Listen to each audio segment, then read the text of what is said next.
ಎಲ್ಲ ಸ್ನೇಹಿತರಿಗೆ ನಮಸ್ಕಾರ. ಜ್ಞಾನಗಂಗೋತ್ರಿ ಸ್ಪರ್ಧಾತ್ಮಕ ಪರೀಕ್ಷಾ ತರಬೇತಿ ಕೇಂದ್ರ ವಿಜಯನಗರ ಬೆಂಗಳೂರು ಇವರ ವತಿಯಿಂದ ಈ ವಿಡಿಯೋವನ್ನು ಪ್ರಸ್ತುತಪಡಿಸ್ತಾ ಇದ್ದೀವಿ. ಸ್ನೇಹಿತರೆ, ಈ ಲಾಕ್ಡೌನ್ ಸಮಯದಲ್ಲಿ ನಮ್ಮ ಪರೀಕ್ಷೆ ತಯಾರಿನಂತೂ ನಾವು ನಿಲ್ಲಿಸೋದಕ್ಕೆ ಸಾಧ್ಯ ಇಲ್ಲ. ಇದರಲ್ಲಿ ಪ್ರಚಲಿತ ಘಟನೆಗಳ ಬಗ್ಗೆ ಹಲವಾರು ವಿಷಯಗಳು ನಮಗೆ ಅರಿವಿರಲೇಬೇಕು. ನಾವು ಯಾವುದೇ ಪರೀಕ್ಷೆ ಬರೆದರೂ ಕೂಡ ಯಾವುದಾದರೂ ಒಂದು ಪ್ರಶ್ನೆ ಯಾವುದೇ ವಿಷಯಕ್ಕೆ ಸಂಬಂಧಿಸಿದಂತೆ ಉದ್ಭವಿಸಬಹುದು. Any question under the sun can be asked for us, which we are supposed to know for writing the competitive examinations. ಆದ ಕಾರಣ ಸ್ನೇಹಿತರೆ, ನಾವು ನಿಮಗೆ ದಿನಾಗ್ಲೂ ಯೂಟ್ಯೂಬಲ್ಲಿ ಒಂದೊಂದು ಉಪಯುಕ್ತ ಮಾಹಿತಿಯನ್ನು ಸೈನ್ಸ್ದು ಬೇಕಾದಷ್ಟು ಈಗಾಗಲೇ ನಾವು ಕೊಟ್ಟಿದ್ದೀವಿ. ಇಂಥದ್ದೇ ಹಲವಾರು ಪ್ರಚಲಿತ ಘಟನೆಗೆ ಸಂಬಂಧಿಸಿದ ವಿಷಯಗಳನ್ನು ಕೂಡ ನಾವು ವಿಶ್ಲೇಷಣಾತ್ಮಕವಾಗಿ, ವಿವರಣಾತ್ಮಕವಾಗಿ, in a descriptive manner, if necessary in an analytical manner, we will try presenting it to the best use of your examinations and also for your knowledge. ಸ್ನೇಹಿತರೆ, ನಿಮ್ಮ ಅರಿವು ಮತ್ತು ಪರೀಕ್ಷಾ ದೃಷ್ಟಿ ಎರಡನ್ನೂ ಇಟ್ಟುಕೊಂಡು ಸಾಧ್ಯವಾದಷ್ಟು ವಿಷಯಗಳನ್ನು ತಲುಪಿಸುವಂತಹ ಪ್ರಾಮಾಣಿಕ ಪ್ರಯತ್ನವನ್ನು ಮಾಡ್ತೀವಿ. ಸ್ನೇಹಿತರೆ, ಇವತ್ತು ನಾವು ಮಾತಾಡ್ತಾ ಇರುವಂಥದ್ದು Karnataka essential services maintenance act 2013, Karnataka ಅತ್ಯವಶ್ಯಕ ಸೇವೆಗಳ ನಿರ್ವಹಣಾ ಅಧಿನಿಯಮ 2013 ಬಗ್ಗೆ ಮಾತಾಡ್ತೀನಿ. ಇದರ ಬಗ್ಗೆ ಒಂದಿಷ್ಟು ವಿಷಯಗಳನ್ನು ನಾವು ತಿಳ್ಕೊಳ್ಳೋಣ ಸ್ನೇಹಿತರೆ. ಯಾಕಂದ್ರೆ ಇತ್ತೀಚಿನ ದಿನಗಳಲ್ಲಿ ನಾವು ನ್ಯೂಸ್ ನೋಡುವಾಗ ಇದು ಬರಬೇಕಿತ್ತಲ್ವಾ, ಹೀಗಂದ್ರೆ ಏನು, ಎಸ್ಮಾ, ಹೌದು ಎಸ್ಮಾ ಅಂತಾರೆ, ಏನು ಮ್ಯಾಕ್ಸ್ ಟು ಮ್ಯಾಕ್ಸ್, ಓಕೆ, ಅದರದ್ದು ವಿಸ್ತೃತ ರೂಪ ಏನು ಅಂತ services essential services maintenance act is ESMA, ಅಷ್ಟು ತಿಳ್ಕೊಂಡ್ವಿ. ಸರಿ, ಇದರ ಹಿನ್ನೆಲೆ ಏನು, ಇದು ಏನು ಬೇಸಿಕಲಿ ನನಗೆ ಗೊತ್ತಾಗ್ಬೇಕಲ್ವಾ. ಯಾಕಂದ್ರೆ ದಿನ ಪೇಪರ್ ಬರಲ್ಲ, ಆದರೆ ದಿನ ಹಾಲು ಮಾತ್ರ ತಂದು ಕೊಡ್ತಾರೆ, ಹೌದಾ, ನಂದಿನಿ ಬರಲೇಬೇಕು. ಇದೆಲ್ಲ ಯಾಕೆ, ಹೇಗೆ, ಯಾವಾಗ, ಏನು ಕಾನೂನಿದು, ಹಾಗೆ ಡಾಕ್ಟರ್ಗಳು ಸ್ಟ್ರೈಕ್ ಹೋಗೋ ಹಂಗಿಲ್ಲ, ಬರಬೇಕು, ಹೌದಲ್ವಾ. ಇದೆಲ್ಲ ಏನು ಅನ್ನುವಂಥದ್ರ ಬಗ್ಗೆ ತಿಳ್ಕೋಬೇಕು ಸ್ನೇಹಿತರೆ. Essential services maintenance act, what, when and how, ಏನು, ಯಾವಾಗ, ಹೇಗೆ, ಈ ವಿಷಯಗಳನ್ನು ಈ ದಿನದ ವಿಡಿಯೋದಲ್ಲಿ ನಾನು ಪ್ರಸ್ತುತಪಡಿಸ್ತೀನಿ. ಸ್ನೇಹಿತರೆ, ವಾಟ್ ಈಸ್ ಎಸ್ಮಾ? ಎಸ್ಮಾ ಎಂದರೇನು? ESMA is the popular name of the essential services maintenance act 1968. 1968ರಲ್ಲಿ ಜಾರಿಗೊಂಡದ್ದರಿಂದ ಅತ್ಯಗತ್ಯ ಸೇವೆಗಳ ನಿರ್ವಹಣಾ ಕಾಯ್ದೆ 1968ರ ಜನಪ್ರಿಯ ಹೆಸರೇ ಎಸ್ಮಾ, ಶಾರ್ಟ್ ಫಾರ್ಮ್ ಅಷ್ಟೇನೆ, the abbreviation of essential services maintenance act. Okay, ಕಾಯ್ದೆ ಜಾರಿಗೆ ಬರಬೇಕು ಅಂತ ಹೇಳಿದ್ರೆ ರಾಷ್ಟ್ರಾದ್ಯಂತ ಸಂಸತ್ತಲ್ಲೇ ಮತ್ತೆ ಇದು ಅಂಗೀಕಾರವಾಗಬೇಕು. So even this is an act of Parliament of India which was enacted to ensure the delivery of certain services which if obstructed would affect the normal life of the people.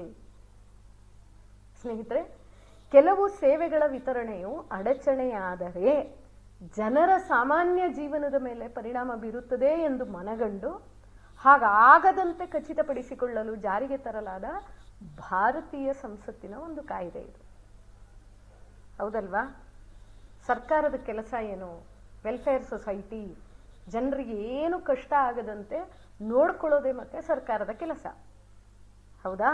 ಮತ್ತೆ ನಮ್ಮ ದೈನಂದಿನ ಬದುಕಿನ ಚಟುವಟಿಕೆಗಳು ಎಲ್ಲಾದರೂ ಕುಂಠಿತವಾದರೆ, ಎಲ್ಲಾದರೂ ಕಷ್ಟವಾದರೆ ಹಾಗಾಗದಂತೆ ನೋಡ್ಕೊಳ್ಬೇಕು ಅಂತ ಹೇಳಿಬಿಟ್ಟು such services which obstruct if stopped, ನಿಲ್ಲಿಸಿಬಿಟ್ರೆ ತೊಂದರೆ ಆಗುತ್ತೆ ಅನ್ನುವಂತಹ ಸೇವೆಗಳಿದೆಯಲ್ಲ, ಅದು ನಿಲ್ಲಿಸಲ್ಲ, ನಿಮಗೆ ತೊಂದರೆ ಆಗಲ್ಲ ಅನ್ನೋದನ್ನ ಖಾತ್ರಿ ಮಾಡಕ್ಕೆ ಹೊರಡಿಸಿದಂತಹ ಕಾಯ್ದೆ ಈ act. S friends, this is a law under list number 33 in concurrent list of 7th schedule of Constitution of India.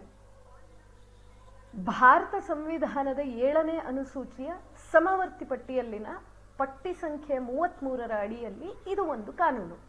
ಸ್ನೇಹಿತರೆ, ನಮಗೆಲ್ಲ ಗೊತ್ತು, ಸಂವಿಧಾನದ 7ನೇ ಅನುಸೂಚಿಯಲ್ಲಿ 7th schedule of Constitution, this contains the 3 lists.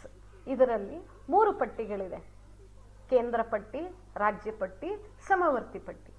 Friends, it is the union list, state list, as well as the concurrent list which are included in the 7th schedule of the constitution. ಇದರಲ್ಲಿ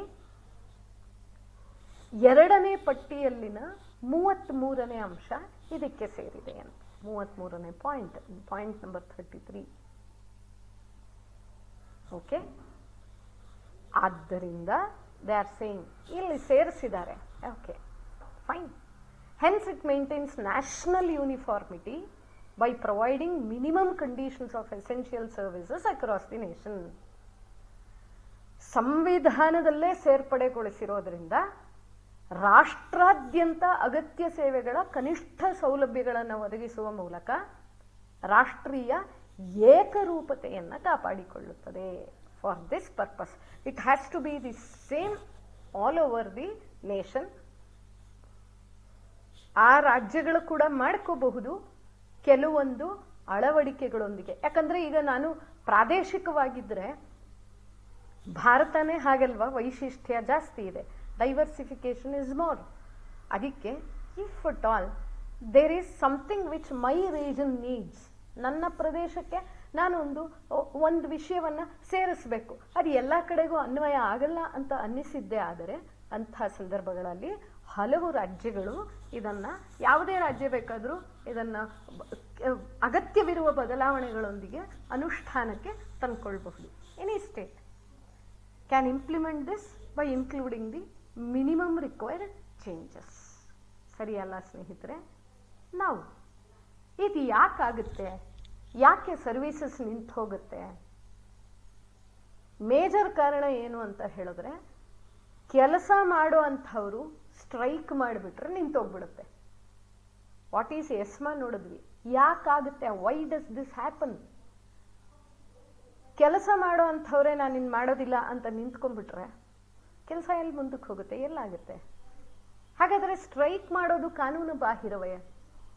is it illegal for the employees to go on strike? ನೌಕರರು ಮುಷ್ಕರ ನಡೆಸೋದು ಕಾನೂನು ಬಾಹಿರವೇ?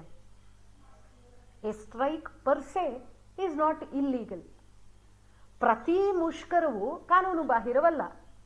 ಯಾಕಂದ್ರೆ ನಾವು ನಿಮ್ಮ ಹತ್ರ ಬಂದು ಕೇಳಿದ್ವಿ, ನೀವು ಕೊಡಲಿಲ್ಲ, ಬೇಡದ್ವಿ, ಕೊಡಲಿಲ್ಲ, ಜೋರು ಮಾಡಿದ್ವಿ, ಕೊಡಲಿಲ್ಲ. ಸರಿ, ನಾವೇನು ಮಾಡ್ತೀವಿ? ಮುಷ್ಕರ ಮಾಡಿಬಿಡ್ತೀವಿ, ಕೆಲಸನೇ ಮಾಡಲ್ಲ. ಏನು ಮಾಡ್ತೀರಾ ಮಾಡಿ ಅಂತ ಹೇಳಿ. ಎಲ್ಲ ಮುಷ್ಕರಗಳು ಕಾನೂನು ಬಾಹಿರ ಅಲ್ಲ, ಸರಿ ಅಲ್ವಾ? But the government is empowered to prohibit if it feels that this strike is gravely disturbing the public life. ಸಾರ್ವಜನಿಕ ಜೀವನವನ್ನು ತೀವ್ರವಾಗಿ ತೊಂದರೆಗೊಳಿಸ್ತಾ ಇದೆ ಅಂತ ಏನಾದರೂ ಸರ್ಕಾರ ಭಾವಿಸಿದರೆ ಅದನ್ನು ನಿಷೇಧಿಸುವ ಅಧಿಕಾರ ಸರ್ಕಾರಕ್ಕೆ ಇದೆ. Okay, right. ನಾವು ಇದು ಸರ್ಕಾರದ ನಿರ್ಧಾರಕ್ಕೆ ಬಿಟ್ಟದ್ದು. For that the government has to issue a general or special orders to end the strike. ಆಯ್ತಪ್ಪ, ಇದನ್ನ ಮೀರಿ ಯಾರೋ ಮಾಡ್ತಾ ಇದ್ದಾರೆ, ಮುಷ್ಕರ ಮಾಡ್ತಿದ್ದಾರೆ ಅಂತಂದ್ರೆ ಸರ್ಕಾರ ಏನ್ ಮಾಡಬೇಕು? ಈ ಮುಷ್ಕರವನ್ನ ಅಂತ್ಯಗೊಳಿಸಬೇಕು ಅಂತ ಹೇಳಿದ್ರೆ ತನ್ನ ಅಧಿಕಾರ ವ್ಯಾಪ್ತಿಯಲ್ಲಿ ಸಾಮಾನ್ಯ ಅಥವಾ ವಿಶೇಷವಾದಂತಹ ಆದೇಶವನ್ನ ಹೊರಡಿಸಬೇಕಾಗತ್ತೆ. Okay, any strike becomes illegal. ಯಾವುದೇ ಮುಷ್ಕರ ಅಸಿಂಧು ಅಥವಾ ಕಾನೂನು ಬಾಹಿರ ಆಗೋದು ಯಾವಾಗ ಅಂತಂದ್ರೆ after the passing of such orders. ಇಂತಹ ಆದೇಶವನ್ನು ಅಂಗೀಕರಿಸಿದ ನಂತರ ಯಾವುದೇ ಮುಷ್ಕರ ಕಾನೂನು ಬಾಹಿರವಾಗಿಬಿಡುತ್ತೆ. Fine. Essential services under the essential services maintenance act 1968 ಏನ್ ಹೇಳ್ತಾರೆ? ಅಗತ್ಯ ಸೇವೆಗಳ ನಿರ್ವಹಣೆ ಕಾಯ್ದೆ 1968 ಅಡಿಯಲ್ಲಿ ಅಗತ್ಯ ಸೇವೆಗಳು ಎಸ್ಮಾ ಅಂದ್ರೆ ಏನು?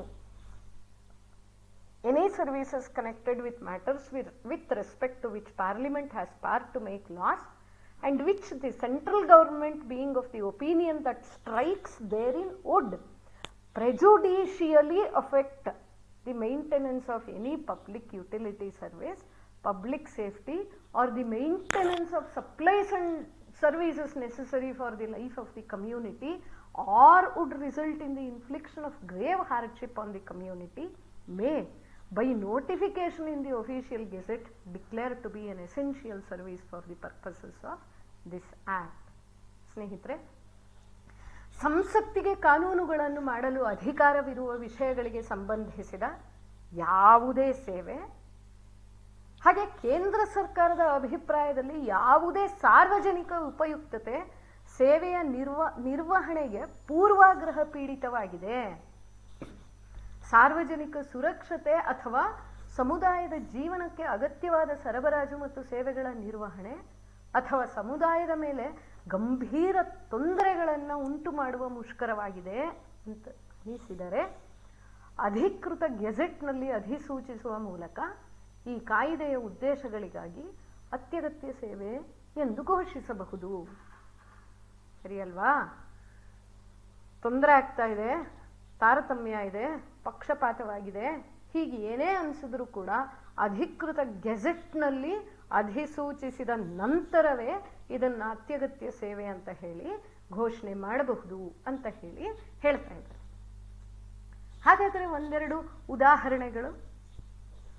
Examples of ESMA being invoked, ಎಸ್ಮಾವನ್ನು ಅನ್ವಯಿಸಿದ ಉದಾಹರಣೆಗಳು ಇಂತಿವೆ. A strike by 2000 resident doctors in New Delhi in June 2015 was called off after the invocation of the ESMA as disruption of medical services was causing inconvenience and hardship to the general public. ಡಾಕ್ಟರ್ಗಳನ್ನು ESMA ಕೆಳಗೆ ಯಾವಾಗ ಕರ್ಕೊಂಡು ಬಂದರು? ಯಾವಾಗ ವೈದ್ಯಕೀಯ ಸೇವೆಯನ್ನು ESMA ಅಡಿ ಸೇರಿಸಿದ್ರು? 2015 ಜೂನ್ನಲ್ಲಿ ನವದೆಹಲಿಯಲ್ಲಿ 2000 ನಿವಾಸಿ ವೈದ್ಯರು ಮುಷ್ಕರವನ್ನ, ವೈದ್ಯಕೀಯ ಸೇವೆಗಳು ಅಡ್ಡಿಯಾಗ್ಬಿಡ್ತಲ್ಲ, ಇದು ಸಾಮಾನ್ಯ ಜನರಿಗೆ ಅನಾನುಕೂಲತೆ ಮತ್ತು ಕಷ್ಟವನ್ನು ಉಂಟು ಮಾಡಿತು. ಅದಕ್ಕೆ ಎಸ್ಮಾ ಅನ್ವಯಿಸಿಬಿಟ್ರು. ಅನ್ವಯಿಸಿದ ನಂತರ ಈ ಮುಷ್ಕರವನ್ನು ರದ್ದುಪಡಿಸಲಾಯಿತು. ಇತ್ತೀಚೆಗಷ್ಟೇ ಕರ್ನಾಟಕದಲ್ಲಿ ನಮಗೆಲ್ಲ ಗೊತ್ತು, ಡಾಕ್ಟರ್ ರವೀಂದ್ರ ಅವರ ನೇತೃತ್ವದಲ್ಲಿ ಡಾಕ್ಟರ್ಗಳೆಲ್ಲ ಸ್ಟ್ರೈಕ್ ಮಾಡಿಬಿಟ್ರು. ಸರ್ಕಾರ ಮಣಿಬೇಕು, ಮಣಿಲಿಲ್ಲ, ಕೊನೆಗೆ ಯಾವುದೋ ಒಂದು ಸಾಮರಸ್ಯಕ್ಕೆ ಬಂದರು. ಆದರೆ ಮಾತೇ ಕೇಳಿಸ್ಕೊಂಡಿಲ್ಲ ಅಂತ ಹೇಳಿದಾಗ ನೀವು ಎಸ್ಮಾ ಕೆಳಗೆ ಕರ್ಕೊಂಡು ಬಂದರು, ನೀವು ಅದಕ್ಕೆ ಹಾಕೋ ಪೆನಾಲ್ಟಿ ಹಾಕಿದ್ರು, ಕೊಡೋ ಶಿಕ್ಷೆ ಕೊಟ್ಟರು, ನಾವು ಮಾಡ್ತೀವಿ, ಇನ್ನು ನಮ್ಮ ಬೇಡಿಕೆಗಳು ಈಡೇರಬೇಕು ಮಿನಿಮಮ್, ಹೌದಲ್ವಾ? ಇದನ್ನು ನಾವು ನೋಡ್ತಾ ಇದ್ದೀವಿ. ಅದು ಹೇಳುವಾಗ ನ್ಯೂಸಲ್ಲಿ ನಮಗೆ ಕೇಳಿಸ್ತು, ಎಸ್ಮಾ ಅಡಿಯಲ್ಲಿ ಇದನ್ನು ಸೇರಿಸಬೇಕೇ ಬೇಡವೇ, ಸರ್ಕಾರದ ನಿರ್ಧಾರಕ್ಕೆ ಬಿಟ್ಟಿದೆ. ಸರ್ಕಾರದ ನಿರ್ಧಾರ ಯಾವಾಗ, ಏನು ಸೇರಿಸಾಗಿದೆ, ಅದರ ಆ ಒಂದು ಸ್ಟ್ರೈಕ್ಗೆ ಇಂಪ್ಲಿಮೆಂಟ್ ಮಾಡ್ಬೇಕು ಇವರು. ಎಸ್ಮಾ ಕಡೆ ಸೇರ್ಕೊಳ್ತಲ್ಲ, ಮತ್ತು ಇವಾಗ ಹೆಂಗೆ ಸ್ಟ್ರೈಕ್ ಮಾಡ್ತಾರವರು ಅಂತ ನಮಗೇನಾದರೂ ಅನುಮಾನ ಬಂದ್ಬಿಟ್ರೆ, ಈ ಮುಷ್ಕರವನ್ನು ರದ್ದುಪಡಿಸಲಾಗಿದೆ ಏಕೆಂದರೆ ಇದು ಕಾನೂನು ಬಾಹಿರ, ಎಸ್ಮಾ ಅಡಿಯಲ್ಲಿ ಬರುವುದರಿಂದ ಅಂತ ಹೇಳಿ ಬರಿಬೇಕು. ಬರೆದು ಒಂದು ಆರ್ಡರ್ಸನ್ನ ಸರ್ಕಾರ ಪಾಸ್ ಮಾಡಿಬಿಟ್ರೆ ತಕ್ಷಣದಲ್ಲಿ ಆ ಮುಷ್ಕರವನ್ನು ರದ್ದು ಮಾಡಬೇಕಾಗುತ್ತೆ. ಇದೇ ರೀತಿ 2005 Andhra Pradesh government, in 2005 the Andhra Pradesh government invoked the ESMA against striking chemists since pharmacies are an essential service. ಔಷಧಿ ಅಂಗಡಿ ಮುಚ್ಚಿಬಿಟ್ರೆ ನಾವು ಎಲ್ಲಿ ಹೋಗಬೇಕು, ಹೌದಲ್ವಾ? ಬೇಕೇ ಬೇಕು. ಜೀವಕ್ಕೆ ಅತ್ಯಗತ್ಯ, ಜೀವಕ್ಕೆ ಅತ್ಯಗತ್ಯ. ಜೀವ ಇದ್ರೆ ಜೀವನ ಆಮೇಲೆ ನೋಡ್ಬೋದು. ಔಷಧಾಲಯಗಳು ಅತ್ಯಗತ್ಯ ಸೇವೆಯಾಗಿರುವುದರಿಂದ ಆಂಧ್ರ ಪ್ರದೇಶ ಸರ್ಕಾರವು ಮುಷ್ಕರ ನಿರತ ರಸಾಯನ ಶಾಸ್ತ್ರಜ್ಞರ ವಿರುದ್ಧ 2005 ಎಸ್ಮಾವನ್ನು ಅನ್ವಯಿಸಿತು. ಸರಿ ಅಲ್ವಾ ಸ್ನೇಹಿತರೆ? ಈ ಕಾನೂನನ್ನು, this law has been used only on few occasions. ಈ ಕಾನೂನನ್ನು ಕೆಲವು ಸಂದರ್ಭಗಳಲ್ಲಿ ಮಾತ್ರ ಬಳಸಲಾಗಿದೆ. ಯಾವ ಸಂದರ್ಭ? Many strikes. ಈ ಥರದ್ದು ಕೆಲವೊಂದನ್ನು ನಾವು ಸೇರಿಸೋದೇ ಇಲ್ಲ, ನಾವು ಆ ಸ್ಟ್ರೈಕ್ ಮೇಲೆ ಕೊಡೋದೇ ಇಲ್ಲ, ಸರ್ಕಾರ ಆದೇಶ ಕೊಡೋದಿಲ್ಲ. Many strikes by public transport providers or staff, doctors or government employees have been continued for weeks without ESMA being invoked by the union government or the state government. ಸಾರ್ವಜನಿಕ ಸಾರಿಗೆ ಪೂರೈಕೆದಾರರು ಅಥವಾ ಸಿಬ್ಬಂದಿ, ವೈದ್ಯರು ಅಥವಾ ಸರ್ಕಾರಿ ನೌಕರರ ಅನೇಕ ಮುಷ್ಕರಗಳು ಕೇಂದ್ರ ಸರ್ಕಾರ ಅಥವಾ ರಾಜ್ಯ ಸರ್ಕಾರವು ಎಸ್ಮಾವನ್ನು ಬಳಸದೆ ವಾರಗಳವರೆಗೆ ಮುಂದುವರೆದಿದ್ದಿದೆ. ಸ್ನೇಹಿತರೆ, ನಾವು ಇತ್ತೀಚೆಗೆ ನೋಡಿದ್ರೆ ನಮ್ಮ BMTC ಸ್ಟ್ರೈಕ್ ಆಗೋಯ್ತು. ಸ್ಟ್ರೈಕ್ ಆದಾಗ ಕೂಡ ಯಾಕೆ ಚೀಫ್ ಮಿನಿಸ್ಟರ್ ಅವರು ಇದ್ರ ಮೇಲೆ ಎಸ್ಮಾವನ್ನು ಹೇರ್ತಾ ಇಲ್ಲ, ಯಾಕೆ ವಾಪಸ್ ಕರ್ಕೋತಾ ಇಲ್ಲ, ಯಾಕೆ ಅವರ ಬೇಡಿಕೆಗಳ ಈಡೇರಿಕೆಗೆ ಮಾತುಕತೆಗೆ ಕರೀತಾ ಇಲ್ಲ, ಅಥವಾ ಯಾಕೆ ಅದನ್ನು ಈಡೇರಿಸ್ತಿಲ್ಲ? ಈ ಎಲ್ಲ ಪ್ರಶ್ನೆಗಳು ನಮಗೆ ಬಂದಾಗ ಅದು ಕೂಡ ಎಸ್ಮಾ ಅಡಿಯಲ್ಲಿ ಬರುತ್ತೆ. ಯಾಕಂದರೆ ನಾನೊಬ್ಬ ಸಾಮಾನ್ಯ ಪ್ರಜೆ, ದಿನ ನಾನು ಕೆಲಸಕ್ಕೆ ಹೋಗಬೇಕು, 10 ಕಿಲೋಮೀಟರ್ ದೂರದಲ್ಲಿದ್ದೀನಿ ಅಂತ ಹೇಳಿದ್ರೆ, ನಾನು ಕೆಲಸಕ್ಕೆ ಹೋಗ್ಬೇಕಂದ್ರೆ ಪ್ರತಿದಿನ ನನ್ನ ಹತ್ರ ಖಾಸಗಿ ವಾಹನ ಇಲ್ಲ, ನಾ ಹೋಗ್ಬೇಕಂದ್ರೆ ದಿನ ಆಟೋ ಟ್ಯಾಕ್ಸಿ ಮಾಡ್ಕೊಂಡು ಹೋಗೋಷ್ಟು ದುಡ್ಡಿಲ್ಲ ಅಂತ ಹೇಳಿದಾಗ ಪಬ್ಲಿಕ್ ಟ್ರಾನ್ಸ್ಪೋರ್ಟ್ ಫೆಸಿಲಿಟಿಯನ್ನು ಕೊಡಬೇಕಾಗತ್ತೆ. ಹಾಗೆ ಕೊಡಬೇಕು ಅಂತ ಹೇಳಿದ್ರೆ ಸ್ಟ್ರೈಕ್ ಮಾಡ್ತಾ ಇದ್ದಾರೆ. ಯಾಕೆ ಎಸ್ಮಾ ಜಾರಿಗೊಳಿಸಿಲ್ಲ? ಈ ಎಲ್ಲ ಪ್ರಶ್ನೆಗಳು ಬಂತಲ್ವಾ. ನೋಡಿ, ಎಸ್ಮಾ ಕೆಳಗೆ ಆ ಒಂದು ಸೇವೆ ಸೇರಿದ್ದರೂ ಕೂಡ ಈ ಒಂದು ನಿರ್ದಿಷ್ಟವಾದಂತಹ ಇವತ್ತು ಏನು ಮುಷ್ಕರ ಮಾಡ್ತಾ ಇದ್ದೀರಲ್ಲ, ಅದು ಎಸ್ಮಾ ಕೆಳಗೆ ಬರುತ್ತೆ ಅನ್ನುವಂಥ ಆರ್ಡರ್ಸನ್ನು, ಆದೇಶವನ್ನು ಸರ್ಕಾರ ಕೊಡಬೇಕು ಅನ್ನುವಂಥದ್ದು ನಿಯಮ ಇದೆ. ಸರಿ, there have been instances of citizens approaching courts for the implementation of ESMA and the executive being forced by court orders to declare ESMA over a strike and the strikes being called off overnight. ಕೆಲವು ಮುಷ್ಕರಗಳು ರಾತ್ರೋರಾತ್ರಿ ನಿಂತು ಹೋಗುತ್ತೆ. ಹೇಗೆ? ESMA ಅನುಷ್ಠಾನಕ್ಕಾಗಿ ನಾಗರಿಕರು ನ್ಯಾಯಾಲಯಗಳನ್ನು ಸಂಪರ್ಕಿಸಿದ ಉದಾಹರಣೆಗಳಿವೆ. Bus ಇಲ್ಲ ಅಂದರೆ, ನನಗೆ ಸರ್ಕಾರ ಆ್ಯಕ್ಷನ್ ತಗೊಳ್ಳಿಲ್ಲ ಅಂದರೆ ನಾನು ಹೋಗ್ತೀನಿ, ಕೋರ್ಟ್ಗೆ ಹೋಗ್ತೀನಿ, ದಯವಿಟ್ಟು ನೀವಾದರೂ ಅನುಕೂಲ ಮಾಡಿಕೊಡಿ ಅಂತ ಹೇಳಿ. ಹಾಗೆ ಮುಷ್ಕರಕ್ಕೆ ಸಂಬಂಧಿಸಿದಂತೆ ಎಸ್ಮಾವನ್ನು ಘೋಷಿಸಲು ನ್ಯಾಯಾಲಯದ ಆದೇಶದಿಂದ ಕಾರ್ಯಾಂಗವನ್ನು ಒತ್ತಾಯಿಸಿ ಮುಷ್ಕರಗಳನ್ನು ರಾತ್ರೋರಾತ್ರಿ ರದ್ದುಗೊಳಿಸಲಾಗಿದೆ. ಸಾಮಾನ್ಯ ನ್ಯಾಯಾಲಯದ ಮೆಟ್ಲು ಏರಿದ ಅಂತಂದರೆ ಅದಕ್ಕೆ ಉತ್ತರ ಕೊಡಬೇಕಲ್ವಾ. ಸರಿ, many states have a separate state essential services maintenance act with slight variations from the central law in its provisions. ನಾ ಹೇಳಿದೆ, ಯಾವುದೇ ರಾಜ್ಯಗಳು ಬೇಕಾದರೂ ಪ್ರಾದೇಶಿಕವಾಗಿ ಬೇಕಾದಂತಹ, ನಮಗೆ ಇಲ್ಲಿ ರೀಜನಲ್ ಕನ್ವೀನಿಯನ್ಸ್, ಪ್ರಾದೇಶಿಕ ಅನುಕೂಲಕ್ಕೆ ಬೇಕಾದಂತಹ ಬದಲಾವಣೆಗಳನ್ನು ಮಾಡಿಕೊಂಡು, ಒಂದು ಸಣ್ಣ ಪುಟ್ಟ ಬದಲಾವಣೆಗಳನ್ನು ಮಾಡಿಕೊಂಡು ನಾವು ಇಲ್ಲಿ ನಮಗೆ ಬೇಕಾದಂತಹ ಕಾನೂನನ್ನು ಜಾರಿಗೊಳಿಸ್ಕೋಬಹುದು ಅಂತ ಹೇಳಿ. ಅನೇಕ ರಾಜ್ಯಗಳು ಪ್ರತ್ಯೇಕ ರಾಜ್ಯ ಅಗತ್ಯ ಸೇವೆಗಳ ನಿರ್ವಹಣಾ ಕಾಯ್ದೆಯನ್ನು ಹೊಂದಿದ್ದು, ಅದರ ನಿಬಂಧನೆಗಳಲ್ಲಿ ಕೇಂದ್ರ ಕಾನೂನಿಗಿಂತ ಸ್ವಲ್ಪ ವ್ಯತ್ಯಾಸಗಳಿರುತ್ತವೆ. ಸ್ವಲ್ಪನೇ, ರೀಜನಲ್ಗೆ ಏನು ಬೇಕೋ ಅದನ್ನು ಒಂದಷ್ಟನ್ನು ಸೇರಿಸ್ಕೊಂಡಿರ್ತೀವಿ ಅಷ್ಟೇ. Karnataka also has its own the Karnataka essential services maintenance act 2013. ಕರ್ನಾಟಕವು ತನ್ನದೇ ಆದ ಕರ್ನಾಟಕ ಅಗತ್ಯ ಸೇವೆಗಳ ನಿರ್ವಹಣಾ ಕಾಯ್ದೆ 2013 ಅನ್ನು ಹೊಂದಿದೆ. This legislation has been officially translated by the Government of Karnataka and is known as the Karnataka Essential Services Management Act 2013, but the media quotes it differently. ಈ ಶಾಸನವನ್ನು ಕರ್ನಾಟಕ ಸರ್ಕಾರವೇ ಅಧಿಕೃತ ಭಾಷಾಂತರ ಮಾಡಿದ್ದು, ಇದನ್ನು ಕರ್ನಾಟಕ ಅತ್ಯವಶ್ಯಕ ಸೇವೆಗಳ ನಿರ್ವಹಣಾ ಅಧಿನಿಯಮ 2013 ಅಂತ ಕರೆಯಲಾಗಿದೆ. ಮೇಂಟೆನೆನ್ಸ್ ಅಲ್ಲ, ಮ್ಯಾನೇಜ್ಮೆಂಟ್ ಅಂತ ಕರೀತಾರೆ, ಆದರೆ ಮಾಧ್ಯಮಗಳು ಇದನ್ನು ಬೇರೆ ಬೇರೆ ರೀತಿ ಉಚ್ಚರಿಸುತ್ತವೆ. ಸರಿ, what is the validity of this act? It shall remain in force for a period of 10 years. ಇದರ ಮಾನ್ಯತೆ 10 ವರ್ಷಗಳ ಅವಧಿಗೆ ಜಾರಿಯಲ್ಲಿರುತ್ತದೆ. ಸರಿ, statements of objects and reasons. ಯಾಕೆ ನೀವು ಈ ಸ್ಟ್ರೈಕ್ನ ರದ್ದು ಮಾಡ್ತಾ ಇದ್ದೀರಾ ಅಂತ ಹೇಳಿ, ಆ ಸೇವೆಗಳ ಉದ್ದೇಶವೇನು, ಸೇವೆಗಳೇನು ಅಂದರೆ ವಸ್ತು ಅಂತಿದೆ, ಸೇವಾ ವಸ್ತು ಅಂತ. ವಸ್ತು, it is not material, it is the subject. ವಿಷಯ ಏನು? What is the object of your implementing this particular act, this particular law. ಈ ವಸ್ತುಗಳು ಮತ್ತು ಕಾರಣಗಳ ಹೇಳಿಕೆ, ಒಂದು ಸ್ಟೇಟ್ಮೆಂಟ್ ಇರಬೇಕಲ್ಲ. It is considered necessary to prohibit refusal to work in certain essential services connected with.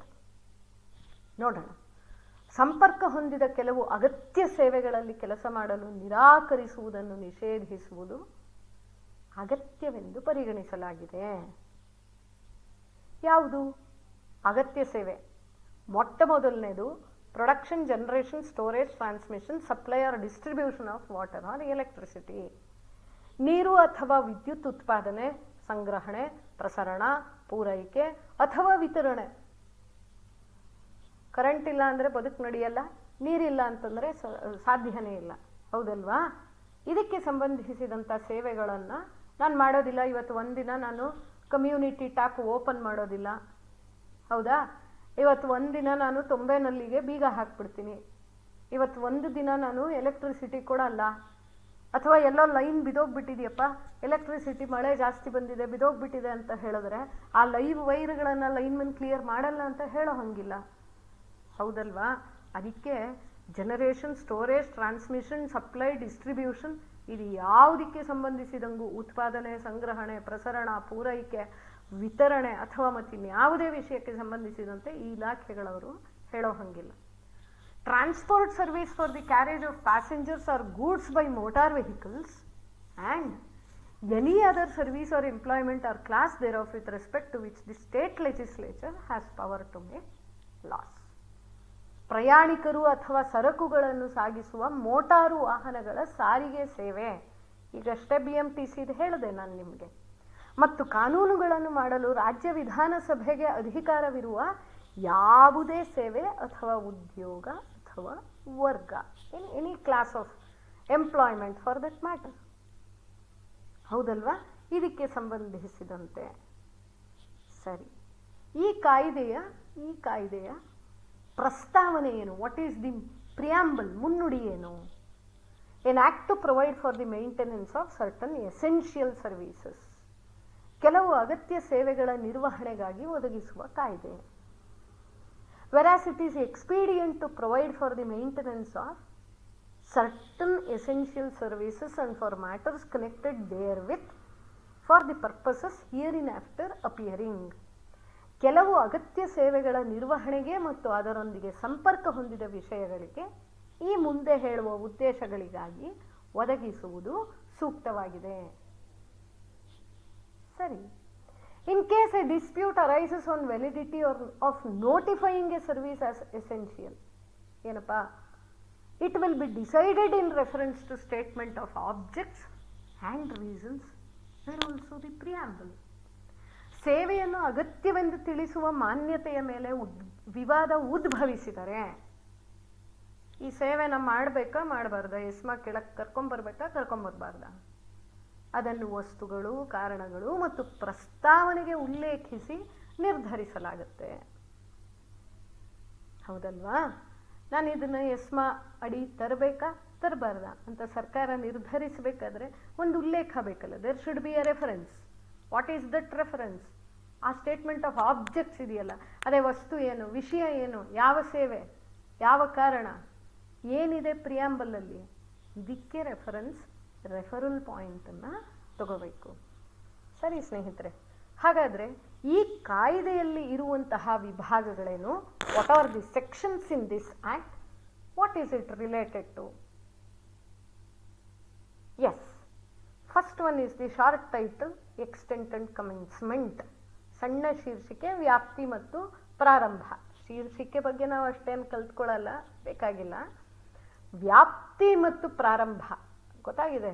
ಶೀರ್ಷಿಕೆ, ಎಸ್ಮಾ ಇಸ್ ದಿ ಶೀರ್ಷಿಕೆ, that is it. Extent and commencement, ವ್ಯಾಪ್ತಿ ಮತ್ತು ಪ್ರಾರಂಭ. ಡೆಫಿನೇಷನ್ಸ್, ವ್ಯಾಖ್ಯಾನಗಳು. Power to prohibit strike in certain essential services, ಕೆಲವು ಅಗತ್ಯ ಸೇವೆಗಳಲ್ಲಿ ಮುಷ್ಕರವನ್ನು ನಿಷೇಧಿಸುವ ಅಧಿಕಾರ. ಅದು ಏನೇ ಇರಲಿ, ನೀವು ಮುಷ್ಕರ ಮಾಡೋ ಹಂಗಿಲ್ಲ. 4ರಲ್ಲಿ ಪೆನಾಲ್ಟಿ ಫಾರ್ ಇಲ್ಲೀಗಲ್ ಸ್ಟ್ರೈಕ್, ಅಕ್ರಮ ಮುಷ್ಕರಕ್ಕೆ ದಂಡ. Penalty for instigation of illegal strike, ಪ್ರಚೋದನೆ, ನೀವೇ ಮಾಡಿಬಿಟ್ರೆ ದಂಡ, ಇಲ್ಲಿ ಪ್ರಚೋದನೆ ಮಾಡಿದ್ರೆ ದಂಡ. Penalty for giving financial aid to illegal strike, ಅಕ್ರಮ ಮುಷ್ಕರಕ್ಕೆ ಆರ್ಥಿಕ ನೆರವೇನಾದರೂ ಕೊಟ್ಟರೆ ಅದಕ್ಕೂ ಕೂಡ ದಂಡ ವಿಧಿಸಲಾಗುತ್ತೆ. ಅದಲ್ಲದೆ action under sections 4, 5 or 6 in addition to other disciplinary action, ಇತರ ಶಿಕ್ಷಾಕ್ರಮಗಳ ಜೊತೆಗೆ 4, 5 ಅಥವಾ 6ನೇ ವಿಭಾಗಗಳ ಅಡಿಯಲ್ಲಿ ಕ್ರಮವನ್ನು ತಗೊಳ್ಬೋದು. ಏನೇನು ಹೇಳ್ತಾರೆ ನಾವು ನೋಡ್ತೀವಿ ಪೆನಾಲ್ಟೀಸ್. ಅದ್ರ ಜೊತೆಗೆ ನೀವು ಕೆಲಸ ಸೇರೋವಾಗ್ಲೇ ನಿಮ್ಮ ಹತ್ರ ಒಂದು ಅಗ್ರಿಮೆಂಟ್ ಪತ್ರಕ್ಕೆ ಸೈನ್ ಮಾಡಿಸ್ಕೊಂಡಿರ್ತಾರೆ. ಅದರಲ್ಲೇನಾದರೂ ನಿಮಗೆ ವಿಶೇಷವಾದಂಥ ಶಿಕ್ಷೆ ಕೊಡ್ತೀವಿ ಅಂತ ಬರೆದಿದ್ರೆ ಆ ಶಿಕ್ಷೆಯನ್ನು ಕೂಡ ಇದರೆಲ್ಲದರ ಜೊತೆಗೆ ಕೊಡಬಹುದು ಅಂತ ಹೇಳಿ ಹೇಳ್ತಾ ಇದೆ. Power to arrest without warrant, warrant ಇಲ್ಲದೆ ಬಂಧಿಸುವ ಅಧಿಕಾರ, act to override other laws, ಇತರ ಕಾನೂನುಗಳನ್ನು ಅತಿಕ್ರಮಿಸುವ ಕಾಯ್ದೆ ಕೂಡ. ಒಂದು ಕಾಯ್ದೆಯನ್ನು ನಾನು ಹೇಳ್ತೀನಿ ಸ್ನೇಹಿತರೆ, ಅದರ ಬಗ್ಗೆನೂ ಕೂಡ ಮುಂದಿನ ವಿಡಿಯೋದಲ್ಲಿ ನಾನು ಒಂದು ಸಣ್ಣ ಮಾಹಿತಿಯನ್ನು ಒದಗಿಸ್ಕೊಡ್ತೀನಿ. So that act to override other laws, ಇತರ ಕಾನೂನುಗಳನ್ನು ಕೂಡ ಅತಿಕ್ರಮಿಸುವ ಕಾಯ್ದೆ. ಇದಿಷ್ಟು ವಿಭಾಗಗಳನ್ನು ಸೇರಿಸಿದ್ದಾರೆ. ನಾ ಇದನ್ನ ನೋಡ್ಬಿಡ್ತೀನಿ, ಸರಿ ಅಲ್ವಾ? What are essential services under the Karnataka essential services maintenance act 2013. Karnataka ಅಗತ್ಯ ಸೇವೆಗಳ ನಿರ್ವಹಣೆ ಕಾಯ್ದೆ 2013ರ ಅಡಿಯಲ್ಲಿ ಅಗತ್ಯ ಸೇವೆಗಳು ಅಂದರೆ ಯಾವ್ಯಾವುದು ನೋಡ್ಬಿಡೋಣ ಡೆಫಿನೇಷನ್ಸ್ನ. Section 2 definitions. Essential service means, ವಿಭಾಗ 2ರಲ್ಲಿ ಹೇಳಿರುವಂತೆ ಅದರ ವ್ಯಾಖ್ಯಾನಗಳಲ್ಲಿ ಅಗತ್ಯ ಸೇವೆ ಎಂದರೆ any service connected with production, generation, storage, transmission, supply or distribution as the case may be of water or electricity. ನೀರು ಅಥವಾ ವಿದ್ಯುತ್ ಶಕ್ತಿಗೆ ಸಂಬಂಧಿಸಿದಂತೆ ಉತ್ಪಾದನೆ, ಸಂಗ್ರಹಣೆ, ಪ್ರಸರಣ, ಪೂರೈಕೆ ಅಥವಾ ವಿತರಣೆಯೊಂದಿಗೆ ಸಂಪರ್ಕ ಹೊಂದಿದ ಯಾವುದೇ ಸೇವೆ. Any transport service for the carriage of passengers or goods by motor vehicles. Motor ವಾಹನಗಳಿಂದ ಅಥವಾ ವಾಹನಗಳ ಮೂಲಕ ಪ್ರಯಾಣಿಕರು ಅಥವಾ ಸರಕುಗಳನ್ನು ಸಾಗಿಸಲು ಯಾವುದೇ ಸಾರಿಗೆ ಸೇವೆ. ಸರಿ. Connected with any matter with respect to which the state legislature has power to make laws under list 2. List 2 is state list. List 2 of the 7th schedule to the constitution, and which government being of the opinion that refusal to work therein would prejudicially affect the maintenance of any public utility services or the public safety or the maintenance of supplies and service necessary for the life of the community, or would result in the infliction of grave hardship on the community, may by notification declare to be an essential service for the purpose of this act. ಯಾವ್ಯಾವುದೆಲ್ಲ ಅಂತ ಹೇಳ್ತಿದ್ದಾರೆ. ನೀರು, ವಿದ್ಯುತ್ ಶಕ್ತಿ ಹೇಳಿಬಿಟ್ರು, ಸಾರಿಗೆ ಹೇಳಿಬಿಟ್ರು. ಅದರ ಜೊತೆಗೆ ಸಂವಿಧಾನದ 7ನೇ ಅನುಸೂಚಿಯ ಪಟ್ಟಿ 2ರ ಅಡಿಯಲ್ಲಿ ಕಾನೂನುಗಳನ್ನು ಮಾಡಲು ರಾಜ್ಯ ಶಾಸಕಾಂಗಕ್ಕೆ ಅಧಿಕಾರವಿರುವ ಯಾವುದೇ ವಿಷಯದೊಂದಿಗೆ ಸಂಪರ್ಕ ಹೊಂದಿದೆ ಮತ್ತು ಅದರಲ್ಲಿ ಕೆಲಸ ಮಾಡಲು ನಿರಾಕರಿಸುವುದು ಯಾವುದೇ ಸಾರ್ವಜನಿಕ ಉಪಯುಕ್ತತೆ ಸೇವೆಗಳ ನಿರ್ವಹಣೆಗೆ ಪೂರ್ವಾಗ್ರಹ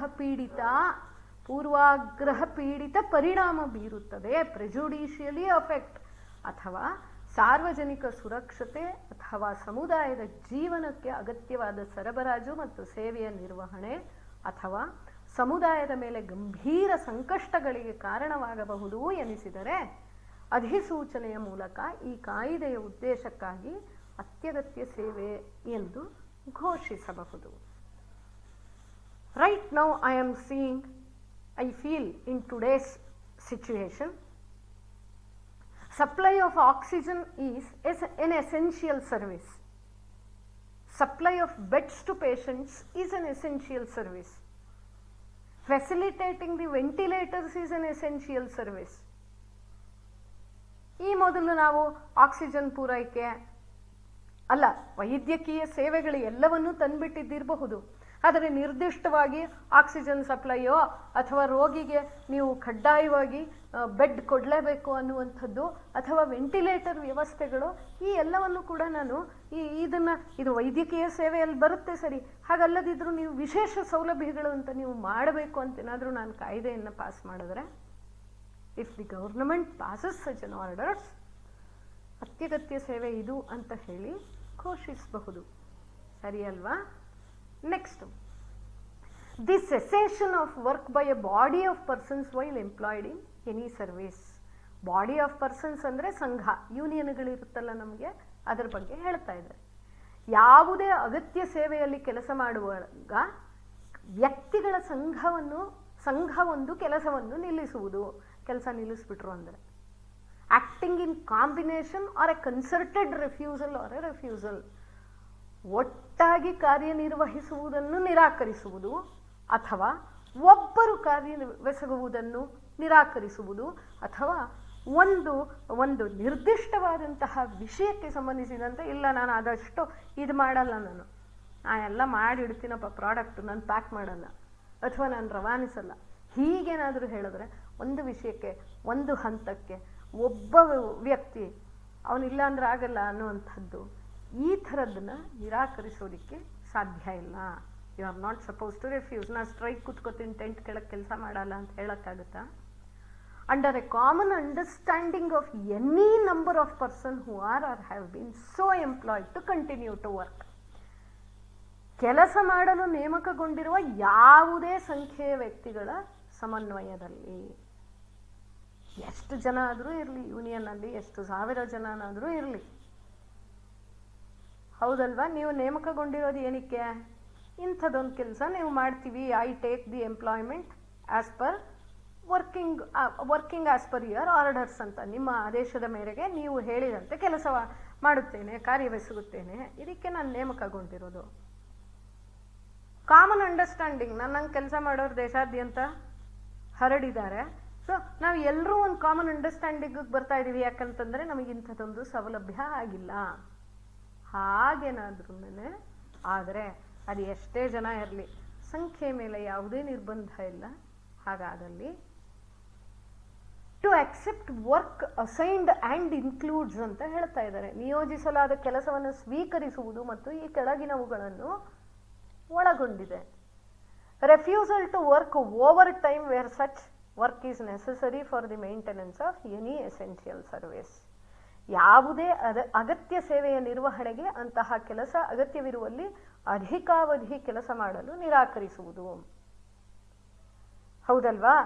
ಈಗ ನಂದು ಕೆಲಸದ ಟೈಮ್ 10 ಗಂಟೆಯಿಂದ 5 ಗಂಟೆ, ಎಲ್ಲೋ ಕರೆಂಟ್ ಹೊಟ್ಟೋಗಿದೆ ಅಂತ 7 ಗಂಟೆಗೆ ಫೋನ್ ಮಾಡಿದ್ರೆ ನಾ ಬರಲ್ಲ, ಯಾಕಂದ್ರೆ ಅದು ಅಧಿಕಾವಧಿ ಆಯಿತು. It is what is that? Over time, ನನ್ನ ಕೆಲಸದ ವೇಳೆಗಿಂತ ಅಧಿಕವಾಯಿತು, ಹೆಚ್ಚಾಯಿತು ಅಂತ ಹೇಳಿಬಿಟ್ರೆ, ಹಾಗೆ ಹೇಳೋ ಹಂಗಿಲ್ಲ. ನಿಮ್ಮ ಕೆಲಸನೇ ಇದು, ಅಗತ್ಯವಿದ್ರೆ ಬರಬೇಕಾಗತ್ತೆ. Any other conduct which is likely to result in or results in cessation or substantial retardation of work in any essential service. ಯಾವುದೇ ಅಗತ್ಯ ಸೇವೆಯಲ್ಲಿ ಅಥವಾ ಗಣನೀಯವಾಗಿ ಕುಂಠಿತಗೊಳಿಸುವ ಸಾಧ್ಯತೆ ಇದ್ದಲ್ಲಿ ಕೆಲಸವನ್ನು ನಿಲ್ಲಿಸುವುದು. ಮಾಡೋ ಹಂಗಿಲ್ಲ, ಹೌದಲ್ವಾ? ಹಾಗೇನಾದರೂ ಆಗ್ಬಿಟ್ರೆ ಅಂತ ಹೇಳೋದು. ಏನಿದಕ್ಕೆ ಚೆಕ್ಸ್ ಅಂಡ್ ಬ್ಯಾಲೆನ್ಸ್? ಇದರ ಪರಿಶೀಲನೆಗಳೇನು? ಹಾಗಂದ್ರೆ ಸರ್ಕಾರ ಮಾಡಿದ್ದಲ್ಲ ಅಂದ್ರೆ ಕಾರ್ಮಿಕನಿಗೆ ಹಕ್ಕೆ ಇಲ್ವಾ, ನೌಕರನಿಗೆ ಹಕ್ಕೆ ಇಲ್ವಾ? ಏನಿದು? ಹಕ್ಕಿದೆ, ಕಾರ್ಮಿಕನಿಗೂ ಇದೆ, ಅವನಿಗೆ ಹಕ್ಕು ಇದೆ, ಸರ್ಕಾರಕ್ಕೆ ಅಧಿಕಾರವೂ ಇದೆ. ಹಾಗಂತ ಸರ್ಕಾರ ಒಂದು ಚೀಟಿಲಿ ಬರೆದ್ಬಿಟ್ಟು ನ್ಯೂಸ್ ಪೇಪರಲ್ಲಿ ಹಾಕ್ಬಿಟ್ರೆ ಆಗೋಯ್ತಾ? ಹಾಗಾಗಲ್ಲ. Every notification issued shall be laid before each house of the state legislature within a week after it is made, if the house is in session, and within a week after the commencement of the next session of the house if it is not in session. ಸರಿ ಅಲ್ವಾ? ನೀಡಲಾದ ಪ್ರತಿ ಅಧಿಸೂಚನೆಯನ್ನು ರಾಜ್ಯ ವಿಧಾನಸಭೆಯ ಪ್ರತಿ ಸದನದ ಮುಂದೆ ಇಡಬೇಕು. ಸದನವು ಅಧಿವೇಶನದಲ್ಲಿದ್ದರೆ ಇದನ್ನು ಮಾಡಿದ 1 ವಾರದೊಳಗೆ ಸಲ್ಲಿಸಬೇಕು. ಸದನ ಅಧಿವೇಶನ ನಡೀತಾ ಇದೆ, sessions are on, parliamentary sessions are, I am talking about Karnataka, right, assembly sessions. ವಿಧಾನಸಭೆಯ ಅಧಿವೇಶನಗಳು ನಡೀತಾ ಇದೆ. ಹಾಗಂತಂದಾಗ ನಾನು ಹೀಗೊಂದು ಕಾನೂನು ಮಾಡಿದ್ದೀನಿ ಅಂತಂದ್ರೆ ಆ ಮಾಡಿದ ಅಂದಿನಿಂದ 1 ವಾರದ ಒಳಗೆ ಸಲ್ಲಿಸಬೇಕು. ಮತ್ತು ಅಧಿವೇಶನದಲ್ಲಿ ಇಲ್ಲದಿದ್ದರೆ, let us say if the house is not in session, ಇಲ್ಲದಿದ್ದರೆ ಸದನದ ಮುಂದಿನ ಅಧಿವೇಶನ ಪ್ರಾರಂಭವಾದ 1 ವಾರದೊಳಗೆ ಇಡಬೇಕು. ಆರಂಭವಾದ 1 ವಾರದೊಳಗೆ ಇಡಬೇಕು. ಮತ್ತು this shall cease to operate at the expiration of the 60 days from the date of its being so laid, or from the reassembly of the state legislature as the case may be, unless before the expiration of that period a resolution approving the issue of the notification is passed by both houses of state legislature. ಸ್ನೇಹಿತರೆ, ನಾನು ಮಾತಾಡ್ತಾ ಇರೋದು ಕರ್ನಾಟಕದ ವಿಷಯ ಆದ್ದರಿಂದ ಇಲ್ಲಿ ಉಭಯ ಸದನಗಳು ಇರುವುದರಿಂದ ನಾನು ಉಭಯ ಸದನ ಅಂತ ಹೇಳಿ ಬಳಸ್ತೀನಿ. ಕೆಲವೊಂದು ರಾಜ್ಯಗಳಲ್ಲಿ ಇಲ್ವೇ ಇಲ್ವಲ್ಲ ಇನ್ನೊಂದು ಸದನ ಅಂತಂದರೆ, ನಾನು ಇವತ್ತು ಮಾತಾಡ್ತಿರೋದು ಬೇರೆ ರಾಜ್ಯಗಳ ಬಗ್ಗೆ ಅಲ್ಲ, ಕರ್ನಾಟಕದ ಬಗ್ಗೆ, ಆದ್ದರಿಂದ ಉಭಯ ಸದನ ಅಂತ ಹೇಳಿ ಬಳಸ್ತಾ ಇದ್ದೀನಿ. ಅದನ್ನು ಸಲ್ಲಿಸಿದ ದಿನಾಂಕದಿಂದ, ಯಾವುದನ್ನು ನಾನು ಮಾಡಿರುವ ಕಾನೂನು ಸಲ್ಲಿಸಿದ ದಿನಾಂಕದಿಂದ 60 ದಿನಗಳ ಒಳಗಾಗಿ ಅಥವಾ ರಾಜ್ಯ ಶಾಸಕಾಂಗ ಮತ್ತೆ ಅಧಿವೇಶನ ಸೇರಿದ ನಂತರದಲ್ಲಿ, ರಾಜ್ಯ ಶಾಸಕಾಂಗ ಮತ್ತೆ ಅಧಿವೇಶನ ಸೇರಿದ ನಂತರದಲ್ಲಿ ಕಾರ್ಯನಿರ್ವಹಣೆ ಮುಕ್ತಾಯವಾಗಬೇಕು.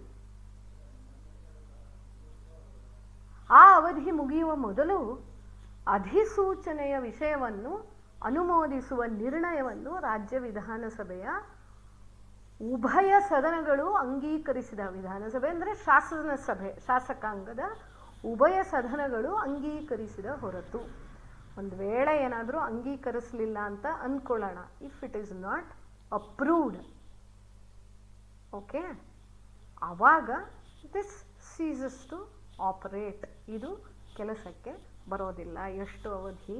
60 ದಿನಗಳು ಅಂತ ಹೇಳ್ತಾ ಇದ್ದಾರೆ. ಅಷ್ಟರಲ್ಲಿ ಅಂಗೀಕರಿಸಬೇಕು ರಾಜ್ಯ ಶಾಸನ ಸಭೆಗಳು, ವಿಧಾನಸಭೆ ಮತ್ತು ವಿಧಾನ ಪರಿಷತ್.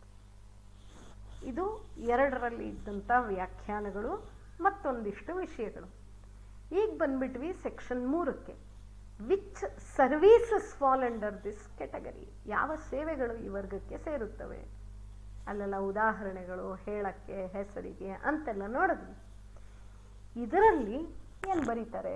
ಸೆಕ್ಷನ್ 3ರಲ್ಲಿ power to prohibit strike in certain essential services. ಯಾವ ಕೆಲಸ ಮಾಡುವವರು ಮುಷ್ಕರ ನಿರತರಾಗುವಂತೆ ಇಲ್ಲ. ಕೆಲವು ಅಗತ್ಯ ಸೇವೆಗಳಲ್ಲಿ ಮುಷ್ಕರವನ್ನು ನಿಷೇಧಿಸುವ ಅಧಿಕಾರ.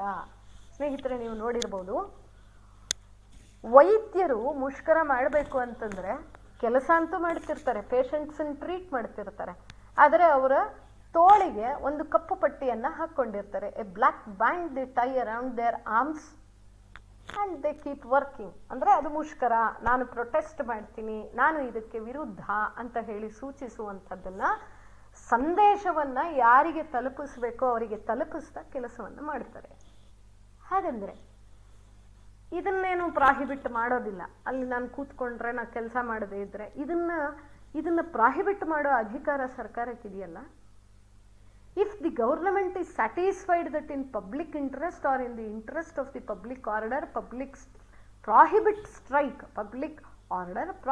strike in such essential services and from such date as may be specified in the orders. ಕೆಲವು ಅಗತ್ಯ ಸೇವೆಗಳಲ್ಲಿ ಮುಷ್ಕರವನ್ನು ನಿಷೇಧಿಸುವ ಅಧಿಕಾರ ಸರ್ಕಾರವು ಸಾರ್ವಜನಿಕ ಹಿತದೃಷ್ಟಿಯಿಂದ ಅಥವಾ ಸಾರ್ವಜನಿಕ ಬದುಕು ಕ್ರಮ ತಪ್ಪಿತೆಂದೆನಿಸಿದರೆ ಅಂತಹ ಅಗತ್ಯ ಸೇವೆಗಳಲ್ಲಿ ಮತ್ತು ಆದೇಶದಲ್ಲಿ ನಿರ್ದಿಷ್ಟಪಡಿಸಿದ ದಿನಾಂಕದಿಂದ ಮುಷ್ಕರವನ್ನು ನಿಷೇಧಿಸಬಹುದು. ಆಯ್ತು ಬನ್ರಪ್ಪ ಮಾತುಕತೆಗೆ, ನಾವು ನೋಡ್ತೀವಿ, ಇಂಥ ದಿನದೊಳಗೆ ಸೆಟ್ಲ್ ಮಾಡ್ಕೊಳ್ಳೋಣ ಬನ್ನಿ ಅಂತ ಏನಾದರೂ ಹಾಕಿದ್ರೆ ನಿರ್ದಿಷ್ಟಪಡಿಸಿದ ದಿನಾಂಕದಿಂದ ಮುಷ್ಕರವನ್ನು ನಿಷೇಧಿಸಬಹುದು. ಆದೇಶದಲ್ಲಿ ಅವರ ಆರ್ಡರ್ಸ್ ಅಲ್ಲಿ ಬರೆದಿರ್ತಾರಲ್ಲ, ಆ ಡೇಟಿಂದ ನಿಲ್ಲಿಸಬಹುದು. ಸರಿ, ವೆಲಿಡಿಟಿ ಏನು? ಇಂತಹ ಒಂದು ಆದೇಶ ಇದೆಯಲ್ಲ, ಇದು ಸಿಂಧುತ್ವ ಏನು? What is the validity? ಯಾವುದಾದ್ರೂ ಸೇವೆಗೆ ವೆಲಿಡಿಟಿ ಸರ್ಕಾರ ಪಟ್ಟಿ ಮಾಡಿದೆ, ಬರೆದಿದೆ, ಇದರ ಬಗೆಗೆ ಹೇಳಿದೆ ಅಂತಂದ್ರೆ ಅದರ ಸಿಂಧುತ್ವ ಎಷ್ಟು ಕಾಲ, ಎಷ್ಟು ಅವಧಿ? An order shall be in force for 1 year only from the date it commences or it comes into operation. ಆದೇಶವು ಕಾರ್ಯರೂಪಕ್ಕೆ ಬಂದ ದಿನಾಂಕದಿಂದ 1 ವರ್ಷ ಮಾತ್ರ ಜಾರಿಯಲ್ಲಿರುತ್ತದೆ. But the government may extend it for any period not exceeding 6 months if they are satisfied, or if the government is satisfied that in the public interest or in the interest of public order it is necessary or expedient so to do.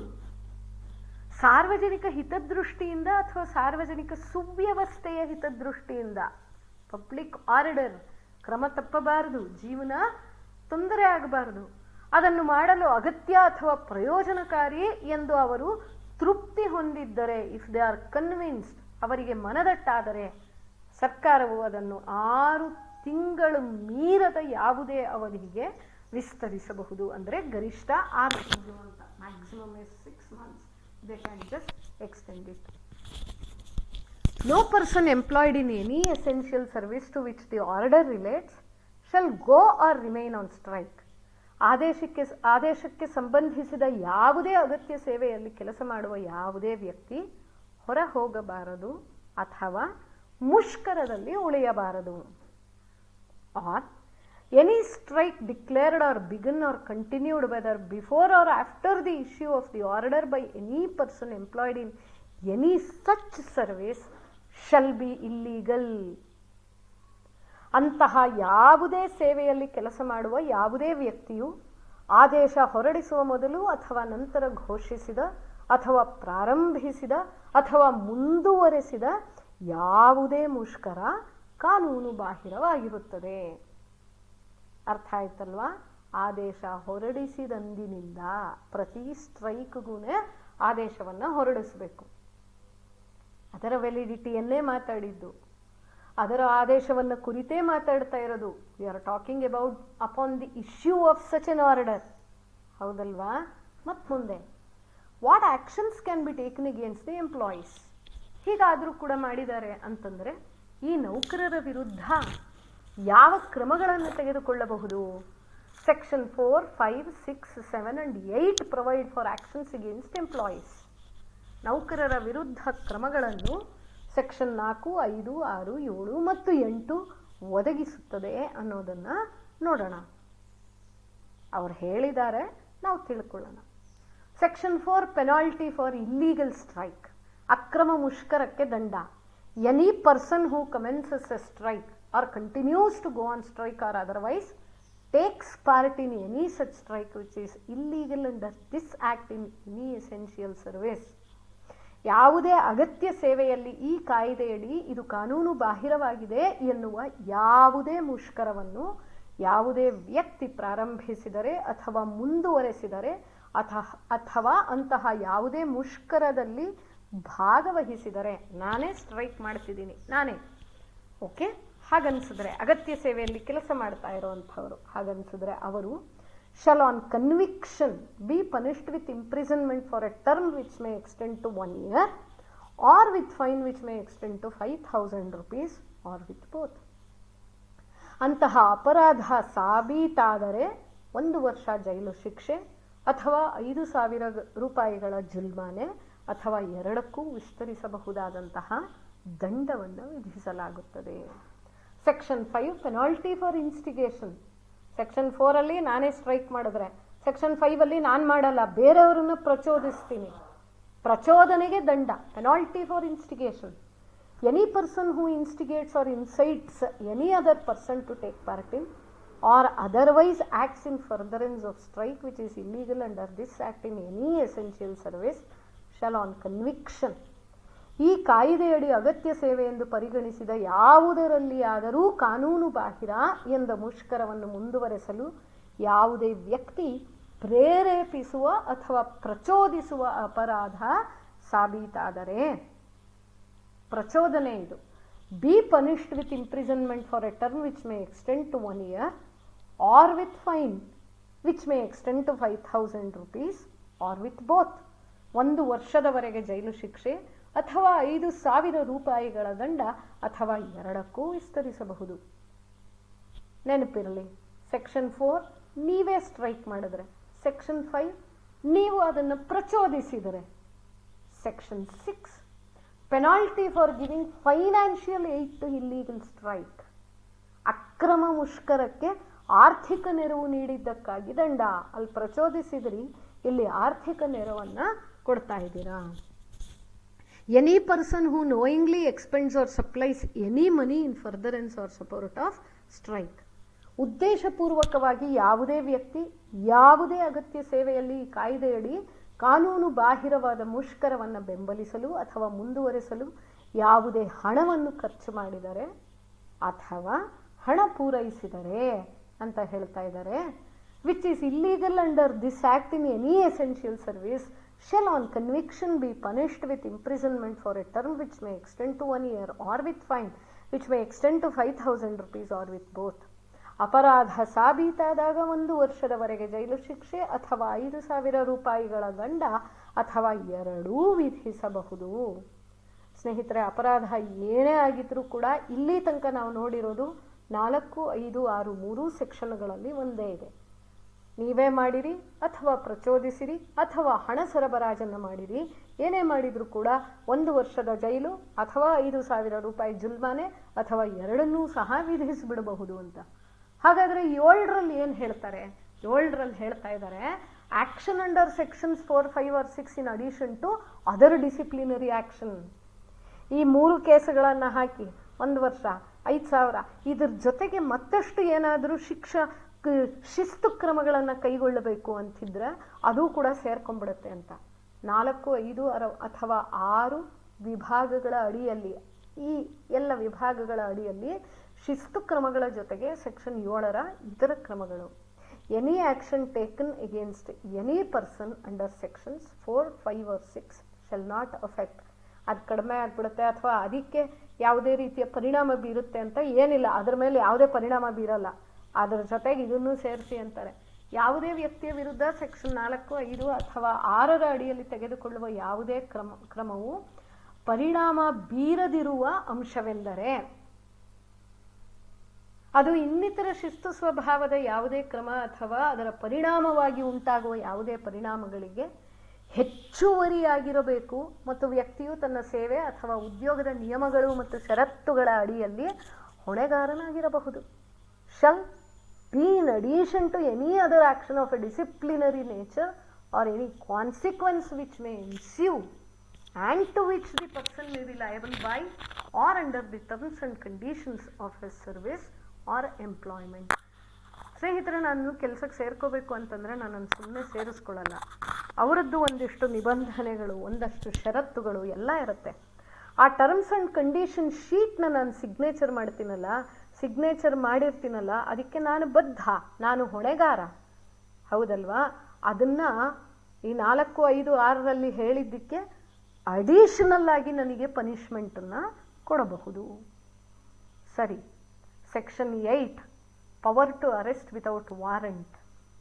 Warrant ಬೇಕಾಗಿಲ್ಲ ನಿಮ್ಮನ್ನು ಬಂಧಿಸೋದಿಕ್ಕೆ. ಈ ವಿಷಯದಲ್ಲಿ warrant ಇಲ್ಲದೆ ಬಂಧಿಸುವ ಅಧಿಕಾರ. ಎಷ್ಟು ಹೇಳಿದ್ರು ಕೇಳಲ್ಲ, ಮೊಂಡಿಗೆ ಬಿದ್ದು ಅರ್ಧ ರಸ್ತೆಯಲ್ಲಿ ಕೂತ್ಕೊಂಡು ಸ್ಟ್ರೈಕ್ ಮಾಡ್ತಿದ್ರೆ ಏನು ಮಾಡ್ತಾರೆ ಪೊಲೀಸವರು? Any police officer may arrest without warrant any person who is reasonably suspected of having committed any offence under this act. And friends, remember, all offences in this act shall be non bailable.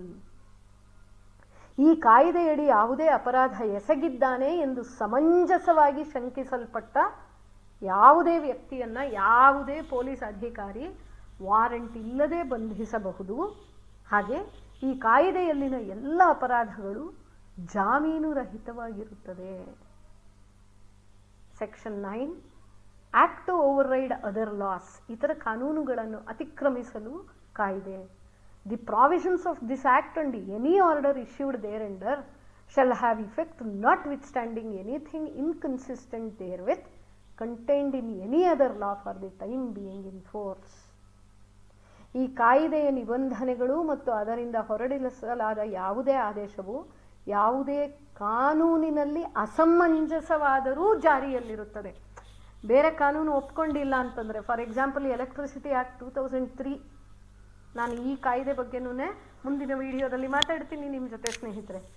Provided that the provisions contained in this act shall not override any of the provisions of the Electricity Act 2003 or rule or orders made thereunder.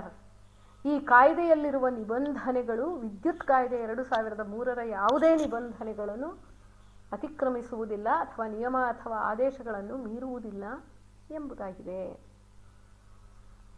ಬಿಟ್ಟು ಬಾಕಿ ಇನ್ಯಾವುದನ್ನಾದರೂ ಮಾಡಬಹುದು, ಮೀರಬಹುದು ಅಂತ ಹೇಳ್ತಾ ಇದ್ದಾರೆ. ಸ್ನೇಹಿತರೆ, ಇಷ್ಟೋ ತನಕ ನಾನು ಮಾತಾಡಿದ್ದು Karnataka essential services management or maintenance act ಬಗ್ಗೆ ನಾನು ಮಾತಾಡಿದ್ದೀನಿ. ಮತ್ತೆ ಮುಂದಿನ ವಿಡಿಯೋದಲ್ಲಿ ನಿಮ್ಮ ಜೊತೆಗೆ ಮತ್ತೊಂದು ಬಹಳ ಮುಖ್ಯವಾದ ಅಂಶದೊಂದಿಗೆ ಮತ್ತೆ ನಾನು ನಿಮ್ಮ ಜೊತೆಗೆ ಸೇರ್ತೀನಿ. ಸರಿ ಅಲ್ವಾ ಸ್ನೇಹಿತರೆ? We will meet soon again with some more informative sessions. See you soon. Namaste.